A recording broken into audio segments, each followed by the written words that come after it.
Praise the Lord. கர்த்தரும் இரட்சகருமாகிய இயேசு கிறிஸ்துவின் நாமத்தில் உங்கள் யாவருக்கும் என் அன்பின் வாழ்த்துக்கள். பிரியமானவர்களே, இன்றைக்கு ஒரு அருமையான பாடலை நாம் கேட்டோம்.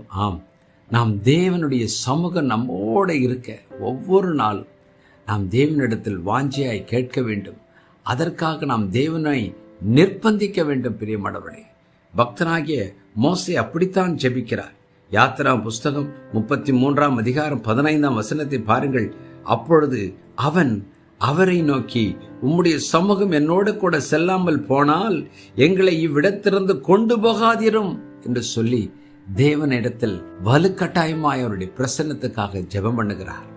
Exodus 33:15. Then he said to him, if your presence does not go with us, do not bring us up from here. பாருங்கள், மோசே என்ற ஒரு பெரிய தீர்க்கதரிசி ரகசியத்தை கற்றுக்கொண்டான். தேவன் நம்மோடு இருந்தால்தான் நாம் இதை கடக்க முடியும். தேவன் நம்மோடு இருந்தால்தான் ஜெயம் எடுக்க முடியும். தேவன் நம்மோடு இருந்தால்தான் உண்மையாய் வாழ முடியும்.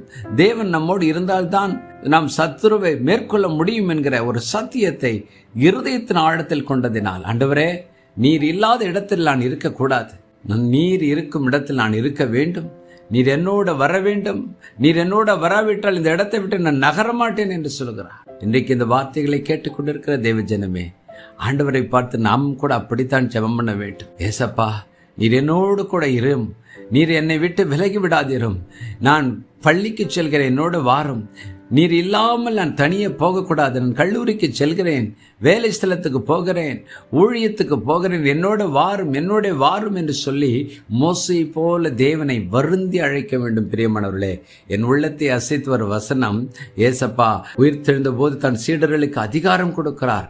அந்த அதிகாரத்தை பெற்றுக்கொண்டு அவர்கள் புறப்பட்டு போகிறார்கள்.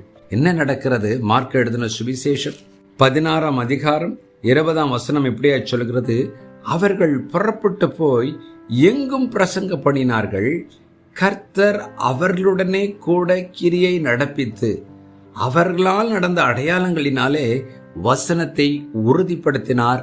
ஆமென். Mark 16:20.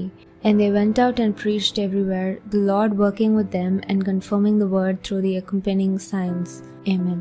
பாருங்கள், சீடர்களோடு இயேசு ராஜா கடந்து போனார். தூய ஆவியானவராய் கடந்து போனார்.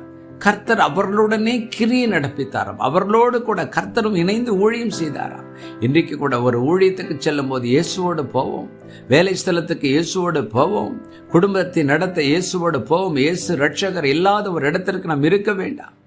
அவரை வருந்தி கூப்பிடுவோம். எம்மாவு சீடர்கள் வருந்தி கூப்பிட்டார்கள். நாம் இன்றைக்கும் ஆண்டவரை பார்த்து சொல்லுவோம், ஆண்டவரே, நீர் என்னோடு வாரும், என் கூடவே இரும், எனக்கு வெற்றியை தாரும், உம்முடைய சித்தத்தை நான் அறிந்து கொள்ளவும், உம்முடைய சித்தத்தின்படி என் வாழ்க்கை வாழ எனக்கு உதவி செய்யும் என்று சொல்லி ஜெபம் பண்ணுவோமா? ஜெபம் பண்ணுவோம். இயேசு ராஜா, இன்றைக்கும் என்னோடு இணைந்து ஜெபிக்கிற ஒவ்வொரு தேவ பிள்ளைகளும் மோசேயை போல, ஆண்டவரே, நீர் என்னோடு கூட வராவிட்டால் இந்த இடத்தை விட்டு என்னை கொண்டு போகாதீரும், நீங்கள் என்னோடு வருவதென்றால் இந்த இடத்தை விட்டு நான் நகரட்டும் என்று சொல்லி உம்மிடத்தில் ஆண்டவரை நிர்பந்தித்து உம்முடைய பிரசன்னத்துக்காய் காத்திருந்து வைராக்கியமாய் ஜெபிக்கிற ஜெபாவியை தார்.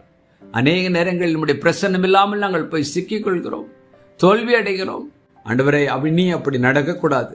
என்னோடு இணைந்து ஜெபிக்கிற ஒவ்வொருவரும் இந்த ஜெப வேளையிலும் சரி, ஒவ்வொரு காரியத்தை செய்வதற்கு என்பது உம்முடைய பிரசன்னத்தை வலுக்கட்டாயமாய் இடத்தில் கேட்டு பெற்றுக்கொள்ள உதவி செய்யும்.